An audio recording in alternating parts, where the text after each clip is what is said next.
Blades fans, subscribe to Blades Ramble. Up the Blades.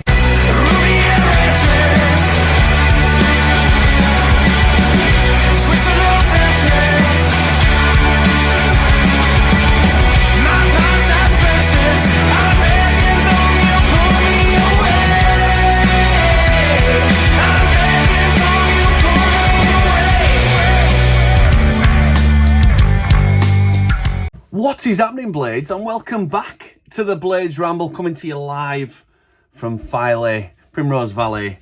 Jimmy's caravan available to rent out if you're interested. All the details can be in the description, as will the details of Action Coach Sheffield, our main channel sponsor. Thank you for their continued support. If you're a growing business and want support to continue that growth, they are the people to speak to, as are VMB Auto Centres at Handsworth.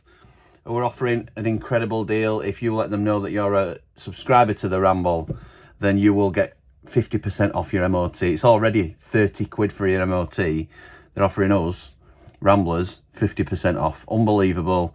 If you're in and around the Handsworth area, they're the people to go to. And even if you're not, they're still the people to go to. They've just done Mrs. Ramble's MOT. Did a grand job. Only advisories. Only advisories. We're not bothered about that way. Anyway, make mine a double. Make mine a double, because tonight we're all on the doubles, aren't we? Wednesday must be 6-2 death of Watford. Honestly, I nicked that from Ramble chats. No, we're not here to talk about them. We're here to talk about us. Wow, what a performance at Blackburn. This is a team that were undefeated at home. I think Wilder said it were 5 wins, 1 draw. In the top 6. Unbelievable. Really strong opponent. That, for me, not only the result, I think it's the best result we've had of the season so far. I think it's one of the best performances, if not the best performance. Certainly the best away performance. When the team came out, I mean, Robinson as captain, he's not a captain for me. He's not a starter, is he? So you can't have somebody who's, unless it's a club legend like Billy Sharp, you can't have somebody who's club captain who don't, not for me anyway. But again, we trust in what the manager says and what the manager chooses to do, because he's got us to the fantastic position that we're in. We also trust him when he chooses to leave out Gus Hamer, which I think raised a few eyebrows. It also, I didn't really understand taking Campbell out for Brewster. But again, these could be fitness issues or anything really. We haven't got the inside information as to why some of these changes are being made. Gus might not have been fully fit. We don't know that, do we? So there's no point speculating on it. And we've won anyway. So why would we pick holes in it? I think it's one just to sit back and enjoy today, because I thought we were absolutely superb. Now, we have never been a channel that says, I told you so, because not only do I get things wrong a lot myself, and a lot of you will rightly throw Vinny Souza at me, because Vinny Souza has been immense this season. You can't say any other. Talk about 180 in fan opinion and perception of a player. So I was wrong on Vinny Souza. I think there'll be some people tonight questioning, actually, maybe I went a bit early on Kiefer Moore. Maybe I went a little bit early and sort of wrote him off before I could see what he really gave to us. And that's okay. I'm not asking people to come on and comment and say I got it wrong or anything like that. And you might still think he's not our best striker, or he doesn't lead the line. I thought we were brilliant today. Absolutely brilliant today. And again, it's not a case of us saying, told you Kiefer Moore will come good. Because that attitude doesn't serve any of us, does it? Those that doubted Kiefer Moore will be just as delighted at his performance today as somebody like myself and my dad, who have backed him since he came in, because the attributes that he brings to this side, it's a lot of what we look for in a Sheffield United player. It's the attitude, the grit, the determination, the work ethic. He's strong, he's aggressive. I love everything about his game. Obviously, we'd love him to score more goals. He would love to score more goals, but we're very unlucky not to today. Kiefer Moore, I thought, stood out head and shoulders. Him and Vinny Souza, but for me, if you pip in a man, I don't know who got the official man of the match award, but Kiefer gets my nod, just. I thought Raksaki had a really good game. I weren't too struck on Brewster's performance, if we are picking holes. I thought Callum O'Hare grew into the game as the game went on. It seems like we're wedded a little bit to this 4-2-3-1. If we're going to play Ty Campbell, who I think we've got to, and we'll come on to this because today's Ramble is both the debrief from the game against Blackburn and it's also the warm-up for Bristol City. So we're going to be getting into Born to be Wilder. So we're going to pick the team in terms of who plays against Bristol City. But spoiler alert, for me, how can you not include Tyrese Campbell in that lineup? I know he's not a name that jumps off the page, but the lad's scored in the last 2 games. So if it's between him and Brewster, who looks like he's picked up a bit of a knock, unfortunately, but if it's between him and Brewster, then you've got to play Ty Campbell, haven't you? You've got to, just on form, on in terms of how he's playing, and his confidence will be high. Do you bring in Gus Hamer? I don't know. I thought the biggest piece of news, Alfie Gilchrist completed 90 minutes. He didn't finish the game. He didn't finish. He did get subbed, obviously he got subbed, but he did 90 minutes. He can do it. He can do 90 minutes, and it's brilliant to see because what a player he is as well, Alfie Gilchrist. So I thought it was really, really pleasing today. Really pleasing. Blackburn, I thought, were lucky. Could have been 3, 4, 5. They could have been down to 10, even 9 men. A bit like Mike said, I thought Todd Cantwell sort of controlled the game from their end, but we sort of drowned them out in the second half. And I had to mention Mike from Blackburn End Pod. And did I just mention him just so I can get this song in again? Maybe.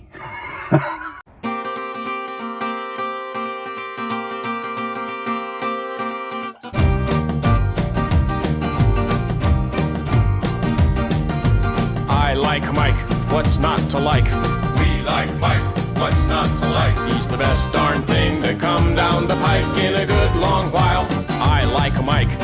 Listen, we take the 3 points quite happily. We take the clean sheet.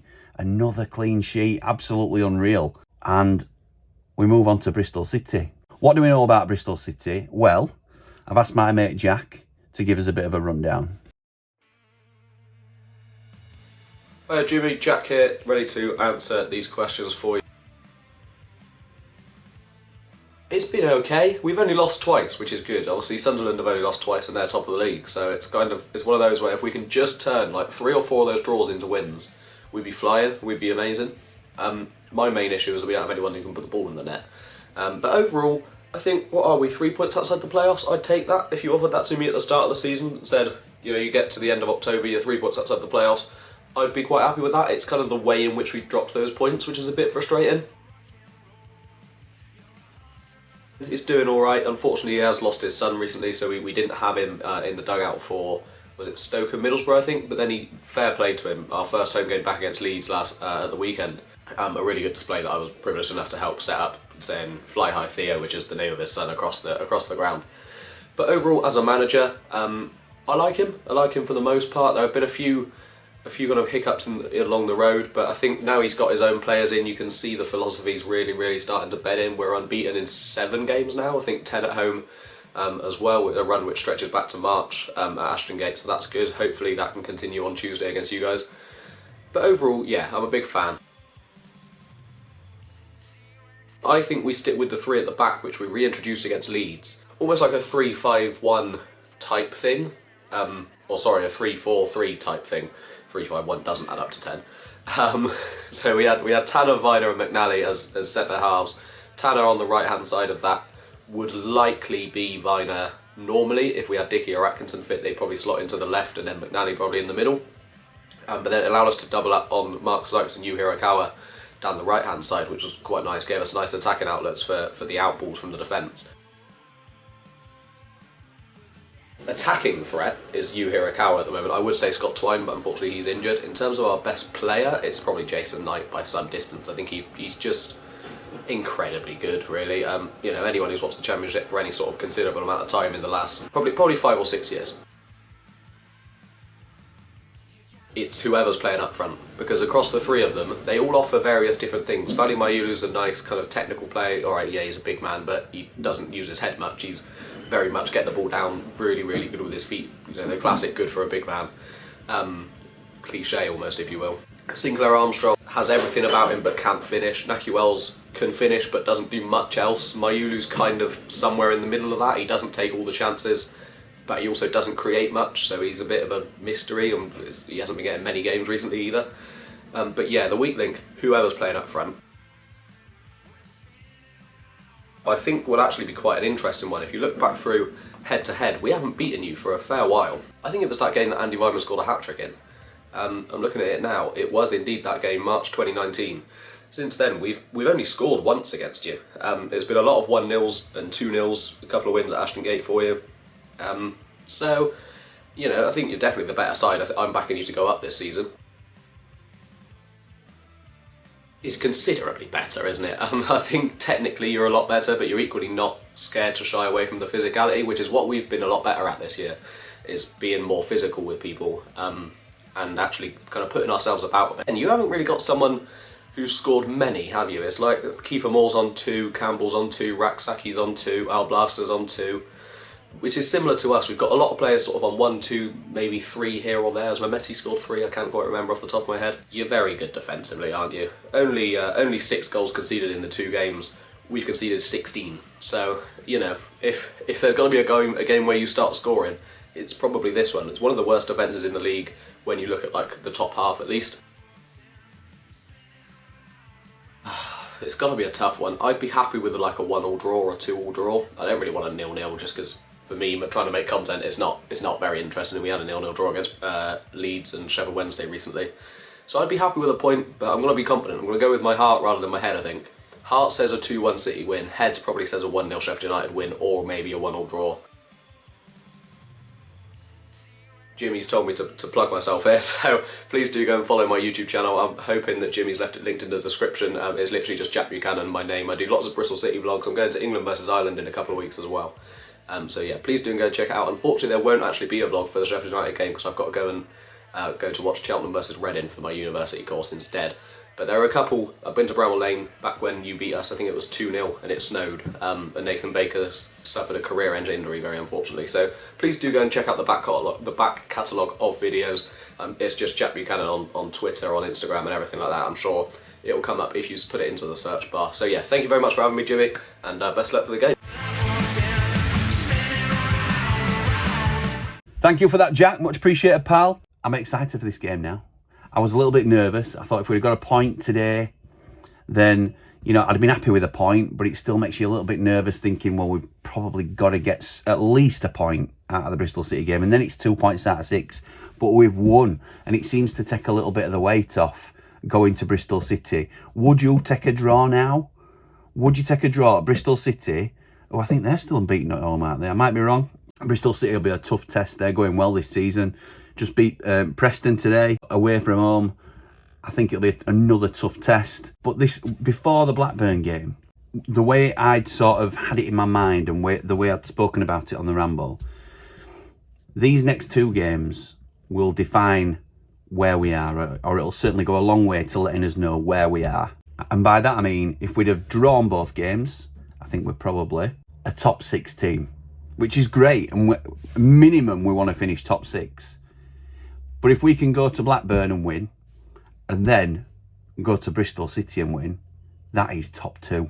That is top 2 marker that you're laying down. I know that Leeds have gone and blown Plymouth away today, who you'd expect them to beat. Sunderland dropped more points. It's going to squeeze up at the top of the league, and we want to be there. I don't mean just for the points that are on offer. I mean laying down markers in terms of performance, and I thought today we were absolutely exceptional. So Bristol City, as much as we think really tough game, they will see what we've done to Blackburn today, who were also unbeaten at home, and we've taken them to cleaners. They didn't have a shot on target, Blackburn. Did not have a shot on target.